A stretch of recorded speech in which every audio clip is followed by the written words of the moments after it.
না একটু আমরা ঠান্ডা মাথায় যাই। না না আগে যাই ঠান্ডা মাথায় একটা আমার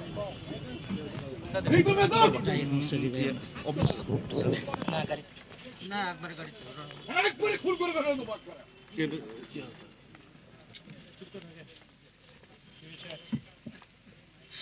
বড় পাথর গাছ বেলা চেষ্টা করা না ভাই গেল চাপে খবর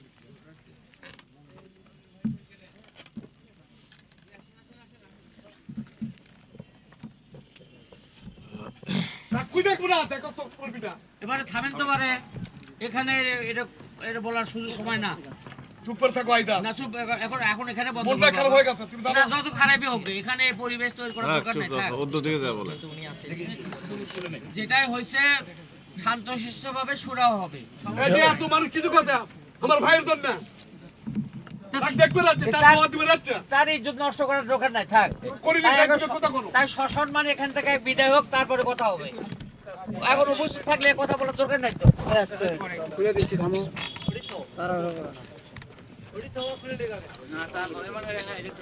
এই ছেলাই কথা বলো কেন? আর যে কথা বলছে কি বোকা মানুষ নাকি? তোমরা তাকে ওইদিকে নিয়ে যাও। যারা আপনারা দেখতে পাচ্ছেন, যারা দেখতে পাচ্ছেন না, দয়া করে মুখ বন্ধ করে রাখবেন কিছুক্ষণ। রাত গভীর হয়েছে কথা ঠিক, প্রতিষ্ঠান তো আপনাদের। এখানে কি কেউ এত থেকে রংপুর থেকে লোক আসছে, কেউ কি এসেছে চট্টগ্রাম থেকে? এলাকারই লোক, প্রতিষ্ঠান আপনাদের। ধৈর্যের পরিচয় দিতে হবে। ধৈর্য কি? ধৈর্য কি ঘোড়ার ডিম নাকি? আর আপনাকে আমি কষ্ট দেবে এই জন্য আসিনি। আর আমি যখন কথা বলবো তখন আপনি কিছু প্রয়োজনীয় কাজ করবেন, এটা তো আমি ঘৃণা করি। আমি আপনার জন্য এসেছি।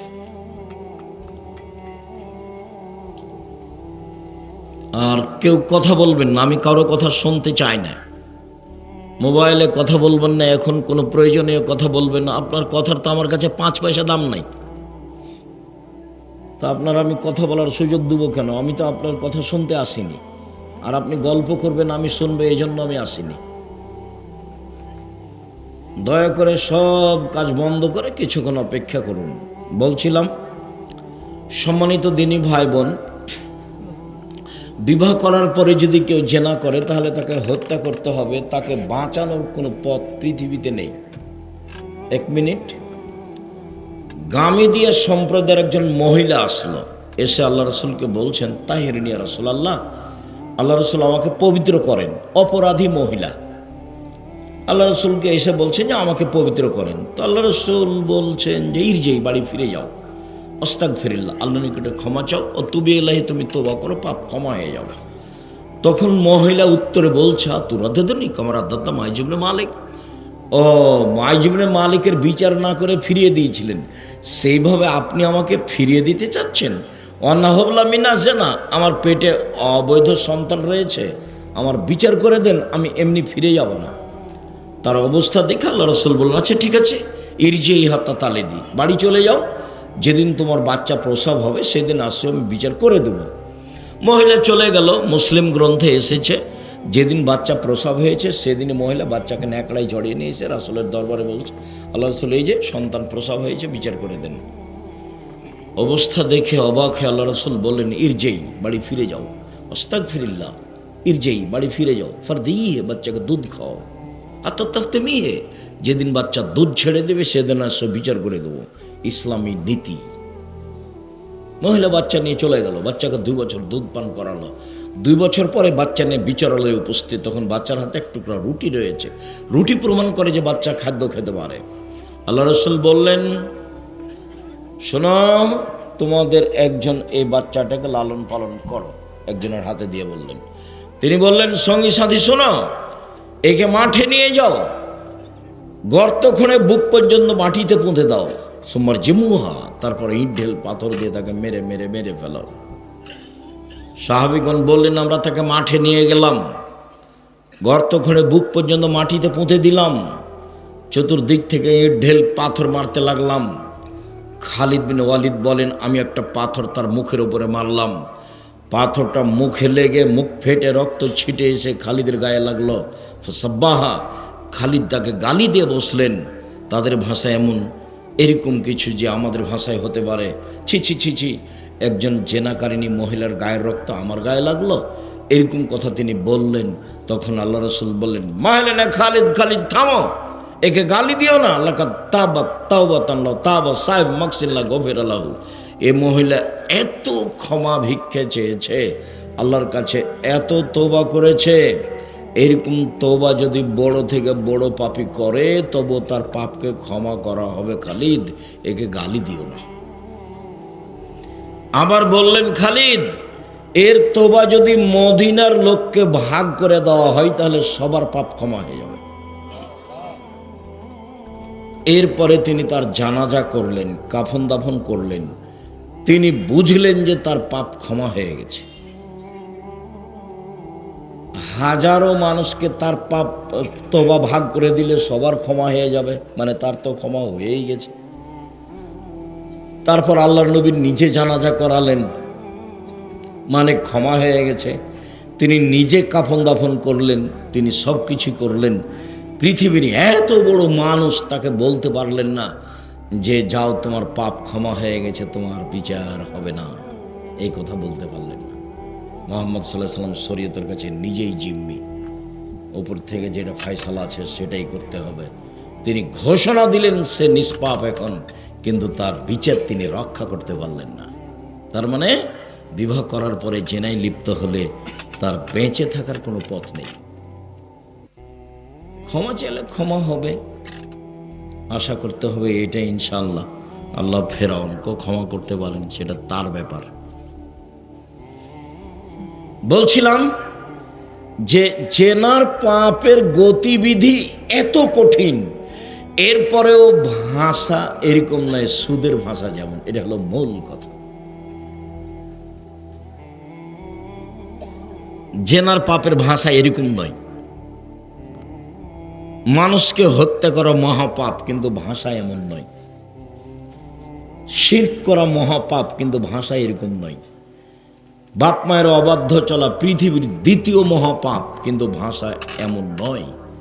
রাসূল সাল্লাল্লাহু আলাইহি ওয়াসাল্লাম বলছেন, কে যদি জেনে শুনে 1 টাকা সুদ খায়, 36 বার জেনা করে যত পাপ হবে, 1 টাকা সুদ খেলে তার চেয়ে বেশি পাপ হবে। অবাক কথা। রাসূল সাল্লাল্লাহু আলাইহি ওয়াসাল্লাম বলেন, সুদের পাপের 70টি ভাগ রয়েছে। ছোট ভাগ হলো মার সাথে জেনা করলে যেমন পাপ হয়। কি দিয়ে বুঝায় আপনাকে আমি সুদ কি জিনিস? তোমার মা তো কিস্তি তুলে নানান কিছু করছে, তুমি জানো তোমার চোখের সামনে যে একটা লোক বাড়ি, যারা সুদ কিস্তিতে তুলে টাকা উঠাচ্ছে তাদের বাড়ি হারিয়ে যাবে। কেন? এটাও একটা অবাক যে অন্য কোনো পাপের কারণে ফলাফল এরকম হবে, সুদের যে ফলাফল আল্লাহ রাসূল ওভাবে বলেননি। আল্লাহ রাসূল বলছেন, আল্লাহ বলছেন, পৃথিবীর মানুষ শুনে রেখো, ইয়ামহাকুল্লাহুর রিবা ওয়া ইউরবিস সাদাকাত। সুদ মানুষের টাকাকে কমিয়ে দেয়, দান মানুষের টাকাকে বেশি করে দেয়। এই পাপের ক্ষমতাই ভিন্ন। পৃথিবীর মানুষ শুনে রেখো, সুদ মানুষের টাকাকে কমিয়ে দেয় আল্লাহ বলছেন, দান মানুষের টাকাকে বেশি করে দেয়। আব্দুল্লাহ ইবনে মাসউদ বলেন, রাসূল সাল্লাল্লাহু আলাইহি সাল্লাম বলেছেন, ইন্নার রিবা ওয়াইন কাসরা, সুদ যদিও বাহ্যিকভাবে বেশি হয়, ফাইনা আকিবাতাহু তাসরিউল কাল্লিন, কিন্তু তার শেষ ফলাফল হচ্ছে নিঃস্ব। সুদ খাবে যে নিঃস্ব হবে সে, এ কথা আল্লাহর নবী বলেন। সুদ খাবে যে তার টাকা কমে যাবে, এ কথা আল্লাহ তাআলা বলেন। আর আমি আব্দুর রাজ্জাক বিন ইউসুফ দুইটার সমন্বয়ে বলেছি, সুদ খাবে যে তাকে একদিন না একদিন ভিক্ষা করতেই হবে, নিশ্চিত ভিক্ষা করে খেতে হবে। সে নিজে খাবে, না হলে তার ছেলে মেয়ে খাবে, কেউ না কেউ খাবে, এই টাকা থাকবে না। সাধারণত সুদ খেলে দেশের টাকা 2-1 ধনী মানুষের কাছে চলে যায়, বাকি লোক নিঃস্ব হয়ে যায়। সাধারণত সুদ খেলে পৃথিবীর 2-1 দেশে টাকা চলে যায়, বাকি দেশগুলি দেউলিয়া হয়ে যায়। এটা তো আল্লাহর বিধান, হতেই হবে।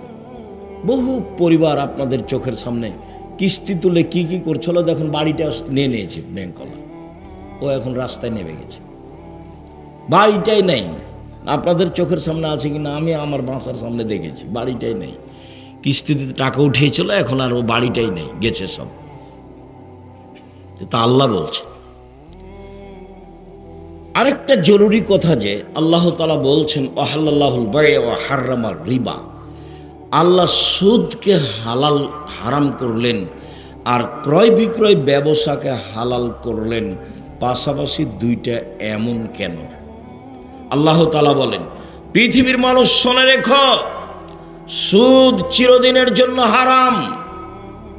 আল্লাহ তাআলা বললেন, পৃথিবীর মানুষ শুনে রেখো, ব্যবসা চিরদিনের জন্য হালাল। সুদ হারাম, ব্যবসা হালাল। পাশাপাশির রহস্য কি? ওই সময় এক শ্রেণীর মানুষ বলতো, সুদেও টাকা বাড়ে, ব্যবসাতেও টাকা বাড়ে, তা একটা জায়েজ একটা না জায়েজ কেন? দুটাই জায়েজ হবে। সুদ খেলেও টাকা বাড়ে, ব্যবসা করলেও টাকা বাড়ে, তো দুটাই জায়েজ হবে, তো একটা হারাম একটা হালাল কেন? আমি এক ধরনের বলতাম, কিন্তু আব্দুল্লাহর বক্তব্য একদিন শুনছিলাম আমি, যখন ও লন্ডন থেকে আসলো, তখন আমি বুঝলাম যে ওহো, সুদের ঘটনা তো তাই। আমি তো কোনো দিন ধরতে পারিনি এটা, আমি তো অনুবাদ করি এবং বলি। রহস্য হলো এই যে টাকার জন্ম হয়েছে বিনিময়ে ব্যবহারের জন্য। আল্লাহ মুদ্রাকে সৃষ্টি করেছেন বিনিময়ে ব্যবহার করার জন্য। আমি এই টিস্যু বক্সটা নিয়েছি, বিনিময়ে 30 টাকা দিয়েছি, তো আমার টাকাটা এইটার বিনিময়ে ব্যবহার হলো। আমি 10 কেজি চাউল কিনেছি, বিনিময়ে আমি রিয়াল দিয়েছি। আমি 20 কেজি গম কিনেছি, বিনিময়ে আমি ডলার দিয়েছি। তাহলে বিনিময়ে ব্যবহার হওয়ার জন্য কিসের জন্ম হয়েছে? টাকার, মুদ্রার। তো এখন যদি কেউ টাকা দিয়েই টাকা নেয়, তাহলে কি বিনিময় হলো? তো যেই জিনিসটা হুবাহু কম বেশ হয়, কমবেশ হয়, এর নাম সুদ, তার নাম জুলুম। যখন মানুষ টাকা দিয়ে টাকা নেবে, তখন টাকার উপরে জুলুম করা হবে। আল্লাহ টাকাকে যে জন্য সৃষ্টি করেছেন, তখন আর সেই মানে টাকা থাকতে পারলো না, তখন ওই লোকটা টাকার উপরে জুলুম করলো। আর যার উপরে জুলুম করা হবে সে থাকতে পারে না, সে একদিন যাবেই। আমাদের বিএনপির সভাপতির চেয়ারম্যান, দায়িত্বশীল মানুষ, এখানে এসেছেন। আপনারা যদি তাকে সম্মান না করে এমনি কোথাও বসতে দেন নিচে, তাহলে মনে করবে যে আমাকে তো সম্মান করলো না। তখন ধীরে ধীরে উনি কী করবেন? চলে যাবেন, কেটে পড়বেন। কেননা তিনি বুঝতে পারছেন যে আমাকে অপমান করা হচ্ছে। টাকা যখন বুঝতে পারবে টাকা যে আমাকে অপমান করা হলো, তখন টাকা আর সেখানে থাকবে না। খুব ভালোভাবে মনে রাখতে হবে, টাকার জন্ম হয়েছে কিসের কারণে? বিনিময়ে ব্যবহারের জন্য। বোঝা যায় না কথা মনে হয়। টাকার জন্ম কেন হয়েছে? বিনিময় ব্যবহারের জন্য। এইটা দিয়ে আরেকটা নিতে হবে, এইটা দিয়ে আরেকটা নিতে হবে। যখন আপনি টাকা দিয়ে টাকা নেবেন, তখন কি আল্লাহ তাকে যে জন্য সৃষ্টি করেছেন সেটা কি হলো? সেটা হলো না, তখন আর থাকতে পারবে না, তখন একদিন না একদিন চলে যাবে। তাই আল্লাহ বলছেন, ইয়ামহাকুল্লাহুর রিবা, সুদ মানুষের টাকাকে কমিয়ে দেয়, দান মানুষের টাকাকে বেশি করে দেয়। আল্লাহ রাসূল বলছেন, পৃথিবীর মানুষ শুনে রেখো, যদিও সুদ বাহ্যিকভাবে বাড়ে, কিন্তু তার শেষ পরিণতি হচ্ছে নিঃস্ব। আমি শতদিন বলেছি যে কোরআন এবং হাদিসের সমন্বয়ে ফলাফল হলো যে যারা সুদ খায় তাকে একদিন না একদিন ভিক্ষা করে খেতে হবে, সে মাঠে নেমে যাবে, কোনো পথ থাকবে না। কোটি কোটি টাকা লোন নিয়ে ব্যবসা করতে হবে না। এইভাবে উপার্জনের পথ 4টে। 1, দিনমজুরি, সন্ধ্যায় টাকা শেষ, ঝামেলাও শেষ। 2, চাকরি, 25 দিনে টাকা শেষ হয় সাধারণত, 5 দিন ধার কর্জ করে চলে। ব্যতিক্রম চাকরি আছে, কিন্তু সাধারণত চাকরির টাকা শেষ হয় কয়দিনে? 25 দিনে। 3, জমি চাষ, সমান সমান না হয় লস, এই হলো জমি চাষের ফল। 4, ব্যবসা। তখন আল্লাহ রাসূল বললেন, আত্তাজির আস-সাদুক আল আমিন। এখনো ইয়াউমাল কিয়ামা মা শুহাদা সিদ্দিকুন আল আম্বিয়া, সত্যবাদী বিশ্বস্ত ব্যবসায়ীরা বিচারের মাঠে নবীগণের সাথে জান্নাতে থাকবেন। এই আবার কেমন কথা? এটাও তো অবাক। কেমন অবাক শোনেন। একজন সাহাবী রাসূল সাল্লাল্লাহু আলাইহি সাল্লামের কাছে রাতে ওযুর পানি আর মেশক নিয়ে গেছেন। উনি বলছেন যে ফাআতিতুহু বিওয়াজুইন ওয়া হাজাতিহি, তার ওযুর পানি এবং তার প্রয়োজনীয় জিনিস মেশাক কিছু আমি নিয়ে গেলাম। তিনি এটা দেখে এত খুশি হলেন, খুশি হয়ে আমাকে বলছেন সালমা শেতা, আমি তোমার কাজে খুব খুশি হয়েছি, চাও যা চাইবার চাও। মালিকেরা অধীনস্থ লোককে এভাবে বলে খুব খুশি হলে। যখন একটা ছোট কর্মচারী আহমদ জি উপস্থিত, আহমদ জি উপস্থিত বলার সাথে সাথে দৌড়িয়েছে উপস্থিত। আর একটা কর্মচারী খালেদ নেই, খালেদ নেই, খালেদ নেই। কিছুক্ষণ পরে এসে বলছে স্যার ডাকছিলেন আমাকে।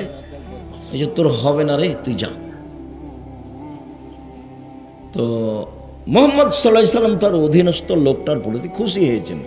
খুশি হয়ে বলছেন সালমা শেতা, তোমার যা ইচ্ছা চাও, আমি খুব খুশি হয়েছি তোমার এই কাজে। তখন সাহাবী বলছেন আসআলুকা মুরাফাকাতাকা ফিল জান্নাহ, আপনার সাথে জান্নাতে থাকতে চাই। আল্লাহ রাসূল বুঝতে পারেননি যে এই কথা বলবে। আল্লাহ রাসূল তার গায়েবের খবর জানেন না।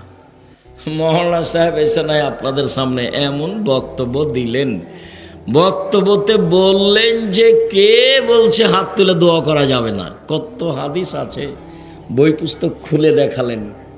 কেউ যদি বলতো যে মুফতি ফাইজুল্লাহ হাটহাজারী চট্টগ্রাম আজ থেকে নিয়ে 50 বছর আগে বলেছে নামাজের পরে হাত তুলে দোয়া করা বিদাত, স্পষ্ট শরীয়তে, এই উজ্জ্বল শরীয়তে জামাতবদ্ধভাবে হাত তুলে দোয়া করার কোনো হাদিস নাই, জাল হাদিস নাই, ভুয়া হাদিস নাই, বানানো হাদিস নাই। পৃথিবীর কোনো বিদ্বান বলেনি নামাজের পরে হাত তুলে দোয়া করতে হবে। বড় হানাফি মুফতি ফাইজুল্লাহ হাটহাজারী চিটাগাং, আমাদের বলার কি দরকার? মুফতি ফাইজুল্লাহ হাটহাজারী চট্টগ্রাম বড় মুফতি, আজ থেকে 50 বছর আগে কলমে লিখেছে যে নামাজের পরে হাত তুলে দোয়া করতে হবে। তার জাল হাদিসও নাই, ভুয়া হাদিসও নাই, হাদিসই নেই, মানে জাল যে ভুয়াও নাই। এখন কি হাদিস খুলে দেখালেন আল্লাহই ভালো জানে। তো মুফতি ফাইজুল্লাহ হাটহাজারীর বইয়ের সাথে বাহাস করলে হয়, বই তো আছেই, উনি কলমে লিখে গেছেন। আর বোখারি ওনারা পড়ান, বোখারিতে এক জায়গাতে বাপ বাঁধা আছে, অধ্যায় অনুচ্ছেদ উল্লেখ করা আছে, ইমামকেও সূরা ফাতিহা পড়তে হবে, মুক্তাদিকেও পড়তে হবে, নীরবে কেরাত হলেও পড়তে হবে, সরাবে কেরাত হলেও পড়তে হবে, একাই থাকলেও পড়তে হবে, জামাতবদ্ধ থাকলেও পড়তে হবে। বোখারি, ইমাম বোখারি এইভাবে উল্লেখ করেছেন, সূরা ফাতিহা একাই থাকলেও পড়তে হবে, জামাতে থাকলেও পড়তে হবে, ইমাম হলেও পড়তে হবে, মুক্তাদি হলেও পড়তে হবে, সরবে হলেও পড়তে হবে, নীরবে হলেও পড়তে হবে। তো বাহাস খোলা মাঠে না করে ইমাম বুখারীর সাথে করলেই তো হয়। খোলা মাঠে না করে ইমাম বুখারীর সাথে করলে হয় না? ইমাম বুখারীর সাথে বাহাস করবেন, ইমাম বুখারীর বিরুদ্ধে বই লিখে ভরে দিবেন, আর একবারে খোলা মাঠে আপনার দিবে কি, এটাকে বলছে গো ফেসবুক, ফেসবুকে দেখে আমি ইমাম বুখারীর বিরুদ্ধে লিখে দিলাম, আমি ইমাম বুখারীর বিরুদ্ধে লিখে দিলাম, দিন রাত পোস্ট দিবে ইমাম বুখারীর বিরুদ্ধে, ইমাম বুখারীর বিরুদ্ধে, ইমাম বুখারীর বিরুদ্ধে, দিন রাত পোস্ট দিবে, যেভাবে চলছে দুনিয়া। আর বলবে মুফতি ফাইজুল্লাহ হাটহাজারীর চিটাগাংয়ের বিরুদ্ধে বললাম, মুফতি ফাইজুল্লাহ হাটহাজারী চিটাগাংয়ের বিরুদ্ধে বললাম, তাহলে তো হয়। আল্লাহর নবী গায়েবের খবর জানতেন না, এটাই চূড়ান্ত। আল্লাহর নবী গায়েবের খবর জানতেন না, এটাই চূড়ান্ত। সাহাবী কি বলবে রাসূলের জানা ছিল না? আল্লাহ রাসূল আমভাবে বলে দিয়েছেন তোমার যা ইচ্ছা তাই চাও। তখন সাহাবী বলেছেন আপনার সাথে জান্নাতে থাকতে চাই। তখন আল্লাহ রাসূল বলছেন আওয়া গায়রা জালিক, না না না না না না, এটা নয়, এটা নয়, এটা নয়, অন্য কিছু চাও। কেন যেভাবে বলেছেন সেভাবে উত্তর দিন, ঠিক আছে জান্নাতে নিয়ে থাকবো। তার মানে ও তো কী বলবে রাসূলের জানা ছিল না, এমন দাবি জানিয়েছে যেটা আল্লাহ রাসূল জানতেন না। দেখলেন যে ওহো এ দাবি তো আমি পূরণ করতে পারবো না, তখন আল্লাহ রাসূল বলছেন আওয়া গায়রা দালেক, না এটা নয় এটা নয়, অন্য কিছু চাও। তখন সাহাবী বলছেন হোয়া যাকা, ওটাই চাই ওটাই চাই। তখন আল্লাহ রাসূল বলছেন যে আইন্নী আলা নাফসিক বিকাসরাতিস সুজুদ, তুমি একটু বেশি বেশি তাহাজ্জুদ পড়ে আমাকে সাহায্য করো। মুহাম্মদ সাল্লাল্লাহু আলাইহি ওয়াসাল্লাম বলছেন আমাকে সাহায্য করো বেশি তাহাজ্জুদ পড়ে, আমি তোমাকে জান্নাতে নিয়ে পাশে থাকার চেষ্টা করব। আর এখন আল্লাহ রাসূল বলছেন সত্যবাদী বিশ্বস্ত ব্যবসায়ীরা নবীর সাথে জান্নাতে থাকবেন। বহু বচন বলেছেন নবীগণের সাথে, সিদ্দিক সোহদাদের সাথে। ব্যবসা কি জিনিস? অবাক কথা, ব্যবসা কি জিনিস? যদিও আল্লাহ রাসূল বলেছেন কেউ যদি 2টা মেয়ের লালন পালন করে, 2টা মেয়ে 2টা বেটি, তাহলে আমি মুহাম্মদ সাল্লাল্লাহু আলাইহি ওয়াসাল্লাম আর সে লোক জান্নাতে এভাবে থাকবো, পিতা আর আমি। তখন আঙ্গুল দুটো জমা করে দেখালেন এইভাবে। তার মানে একসাথে লেগে থাকবো সেই পিতা যেই পিতা 2টা মেয়ের লালন পালন করে। তো আমরা তো আর বুঝতে পারিনি লালন পালন কি জিনিস। তখন আল্লাহ রাসূল বললেন পৃথিবীর মানুষ শোনো, পিতার লালন পালন মানে হলো এক, আল্লামাহুন্না, মেয়েকে বিদ্যা শিখিয়ে দিল। 2, আদাবাহুন্না, মেয়েকে শিষ্টাচার শিখিয়ে দিল।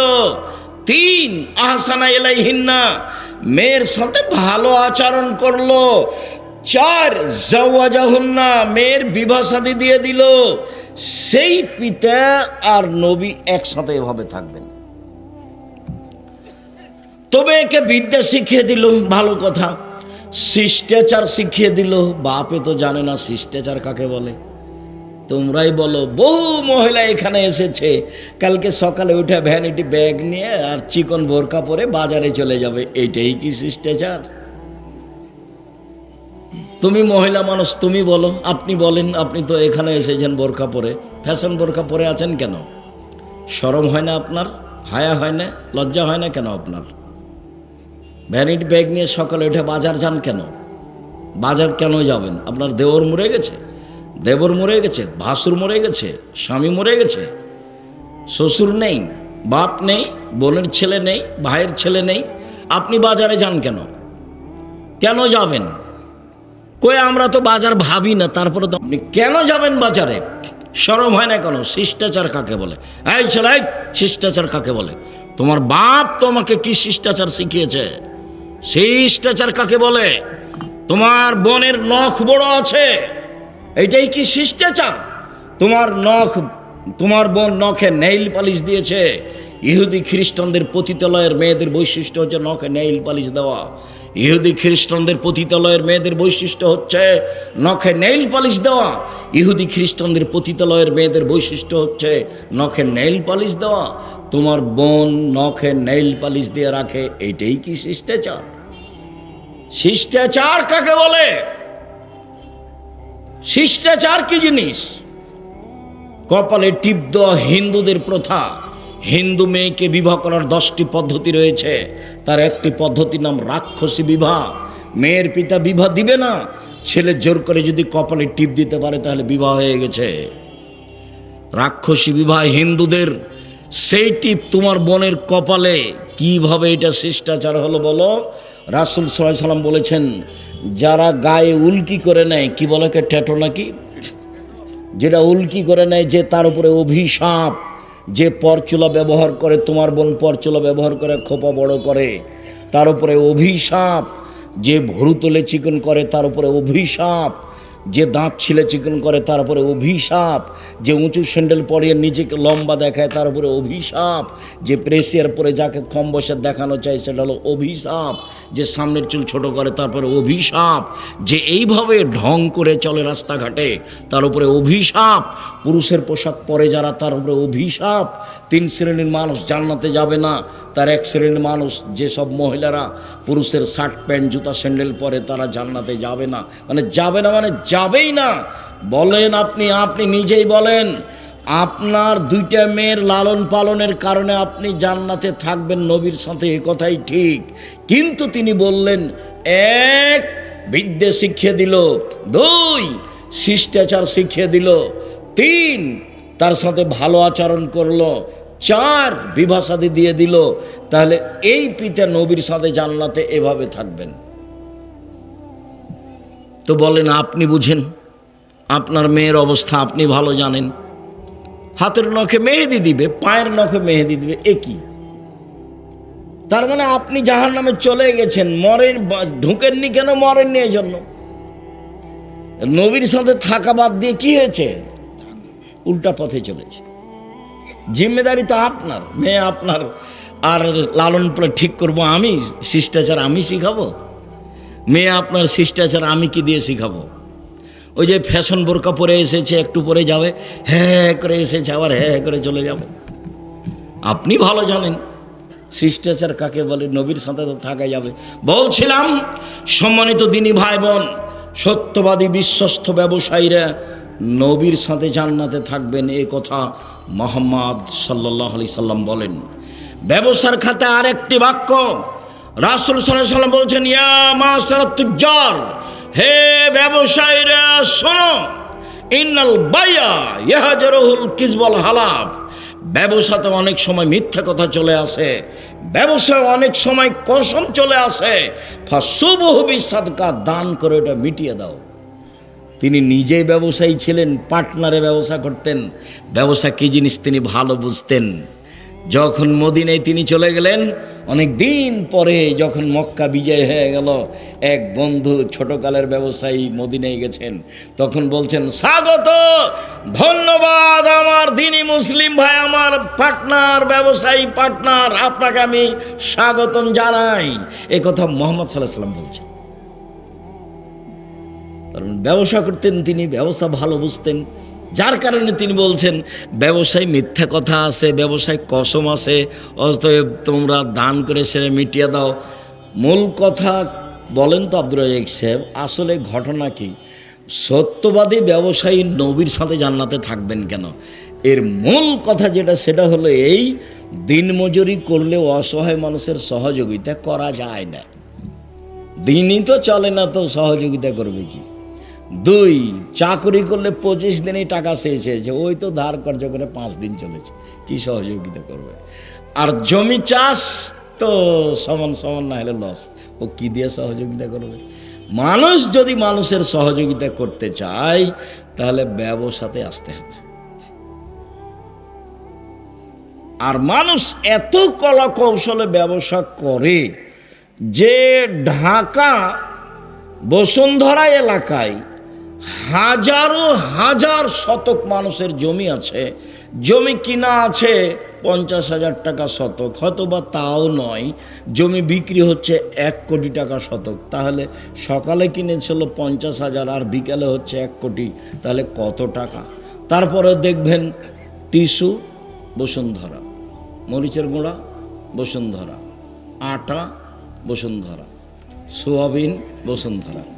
তার মানে ব্যবসার কত পথ ঘেরা আছে, হয় সেই চকুস আর না হলে অধীনস্থ লোক চকুস। ব্যবসা কাকে বলে? ঘুমের ঘরে ব্যবসা করতে হবে। ঘুমের ঘরে এত টাকা, কোটি টাকা, কোটি টাকা, টাকা কোথায় রে? ব্যবসাকে ভালোবেসে ব্যবসা করতে হবে।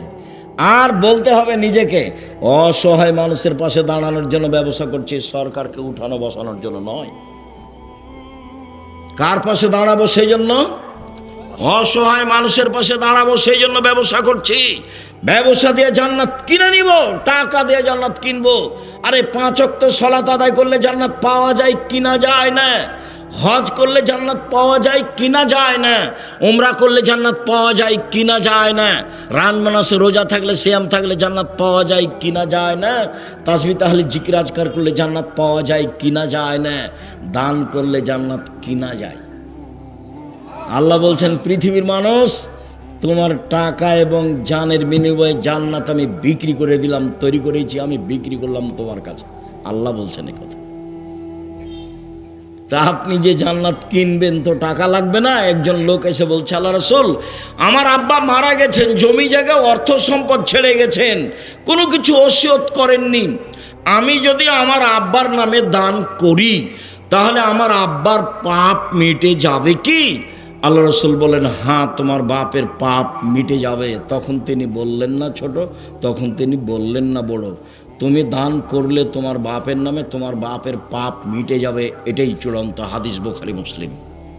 হজ করে আপনি আপনার বাপের কিছু করতে পারবেন না, উমরা করে আপনি আপনার পিতার কিছুই করতে পারবেন না, আপনি রমজান মাসে সিয়াম থেকে রোজা থেকে আপনার পিতার কিছুই করতে পারবেন না, আপনি আপনার জাকাত দিয়ে আপনার পিতার আপনি কিছুই করতে পারবেন না, তাসবিহ তাহলিল জিকির আজকার করে আপনার পিতার আপনি কিছুই করতে পারবেন না। এত বড় গুরুত্বপূর্ণ বিরল ইবাদত সালাত নামাজ, এরপরে আপনি আপনার বাপের কিছুই করতে পারবেন না। আপনি দান করেন, আপনার বাপের কবরের শাস্তি বন্ধ হয়ে যাবে। এক ভিন্ন ইবাদত, অবাক ইবাদত পৃথিবীতে দান। তো টাকাই নাই, আপনি দান করবেন কি দিয়ে? এই জন্য এবার আপনি বুঝতে পেরেছেন কি যে সত্যবাদী বিশ্বস্ত ব্যবসায়ী নবীর সাথে থাকবেন কেন? তারা অসহায় মানুষের পাশে দাঁড়াতে পারে সেই জন্য। এটা জামিয়া সালাফিয়ার এখন মুআদালাযুক্ত জামিয়া সালাফিয়ার সাথে সম্পৃক্ত প্রতিষ্ঠান। একে আপনাকে মন দিয়ে ভালোবাসতে হবে। জামিয়া সালাফিয়ায় প্রায় 5,000-এর বেশি ছেলে মেয়ে আছে, 300 জন শিক্ষক শিক্ষিকা আছে, 40 লক্ষ টাকা মাসে বেতন লাগে, 40 লক্ষ। প্রায় সব জমি কিনা। রাজশাহীতে যেটা আছে সেটা প্রায় 50 বিঘা জমির ওপরে। রাজশাহীতে যেটা মহিলাদের আছে সেটা প্রায় 60 থেকে 70 বিঘা জমির ওপরে। রূপগঞ্জ, নারায়ণগঞ্জ, পূর্বাচলে যেটা আছে সেটা প্রায় 100 বিঘা জমির ওপরে। প্রায় সবই কিনা। তো টাকা কোথায় পাওয়া যায়? বগুড়ার লোকে দেয়। লেখক আব্দুল আজিজ, আমি তো কোনো দিন দিইনি, কেউ দেয়। জামিয়া সালাফে বিত্তশালী দিয়ে চলে না, সরকারি পয়সা দিয়ে চলে না, বৈদেশিক কোনো সংস্থা দিয়ে চলে না, কোনো নির্ধারিত ব্যক্তি দিয়ে জামিয়া সালাফে চলে না। জামিয়া সালাফে আপনার আমার 10 জনের কম সম সাধারণ দাম দিয়ে চলে, তার নাম জামিয়া সালাফিয়া।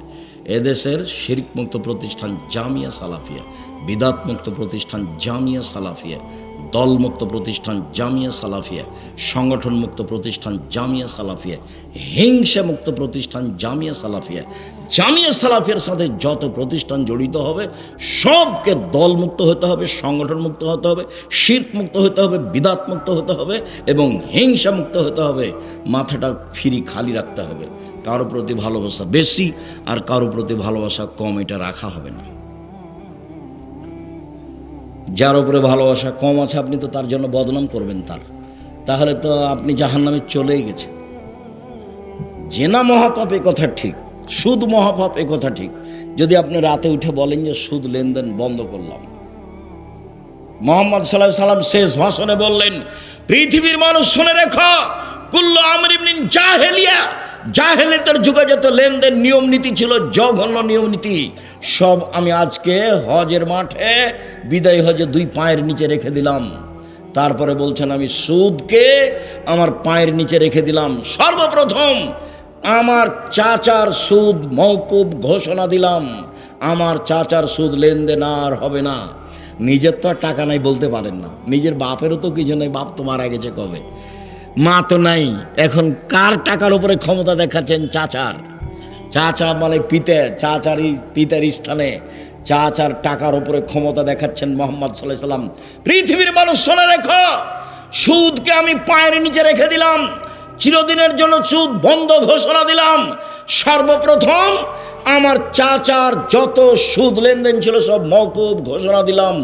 আমার চাচার সুদ নিয়ে আর কোনোদিন কিয়ামত পর্যন্ত কোনো কথা হবে না। আজকে যদি বলেন যে সুদ লেনদেন সব বন্ধ করলাম, আল্লাহ তুমি মাফ করো, সব পাপ ক্ষমা হয়ে যাবে ইনশাআল্লাহ।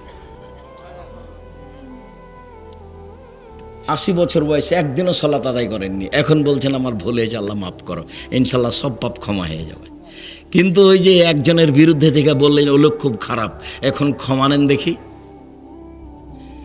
এখন কিয়ামত পর্যন্ত ক্ষমা চাইলে ওটা হবে না। কিভাবে হবে? ওর হাত ধরে ক্ষমা নিতে হবে যার বদনাম করেছেন, তাহলে হবে। যদি আমি হাত ধরে ক্ষমা নেননি তাহলে কি হবে? বিচারের মাঠে আল্লাহ বলবেন যে নেকি দিয়ে পরিশোধ করে দাও। ওখানে তো আর হাত ধরে ক্ষমাও চলবে না, আল্লাহ ওটা মাফও করবেন না। তাহলে বিচার হবে কিভাবে? নেকি দিয়ে বুঝিয়ে দিতে হবে যার যার বদনাম করেছেন। আপনাকে আমি কতবার বলেছি দোকানে গিয়ে বসবেন না, হাজারো লক্ষবার বলেছি জাতির সামনে দোকানে গিয়ে বসবেন না। দোকানে ল্যাংটা মেয়ে টিভিতে নাচে, ওখানে বসতে হবে না।